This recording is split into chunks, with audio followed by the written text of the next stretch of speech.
Ang ikatlong sulat ni Juan. Mula sa matandang pinuno ng iglesia, para kay Gayo na lubos kong minamahal. Mahal kong kaibigan, idinadalangin kong ikaw sana'y nasa mabuting kalagayan at malusog ang katawan tulad ng iyong buhay espiritual. Tuwang-tuwa ako nang dumating ang ilang kapatid at ibalitang ikaw ay tapat sa katotohanan at talagang namumuhay ayon dito. Wala nang higit na makapagpapaligaya sa akin, kundi ang marinig ang balitang namumuhay ayon sa katotohanan ang aking mga anak. Mahal kong kaibigan, tapat ang iyong paglilingkod sa mga kapatid, kahit sa mga hindi mo kilala.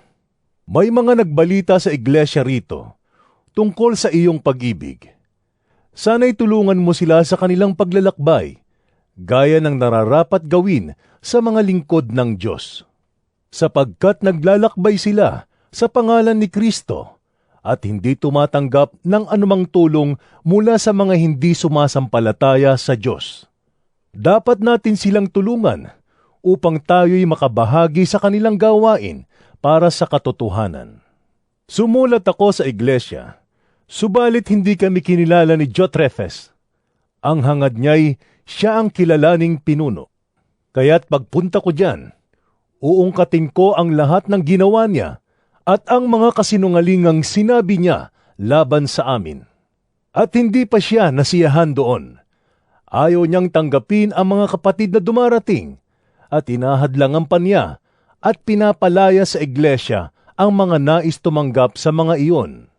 Minamahal, huwag mong tularan ang masama. Sa halip, tularan mo ang mabuti, sapagkat ang gumagawa ng mabuti ay sa Diyos. Ang gumagawa ng masama ay hindi pa nakakita sa Diyos. Mabuti ang sinasabi ng lahat tungkol kay Demetrio, at iyan din ang patotoo ng katotohanan tungkol sa kanya.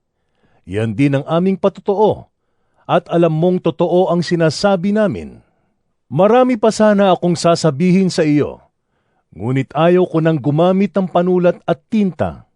Inaasahan kong magkikita tayo at makakapag-usap sa lalong madaling panahon. Sumaiyo nawa ang kapayapaan. Kinukumusta ka ng ating mga kaibigan dito? Isa-isa mong batiin ang lahat ng ating mga kaibigan diyan.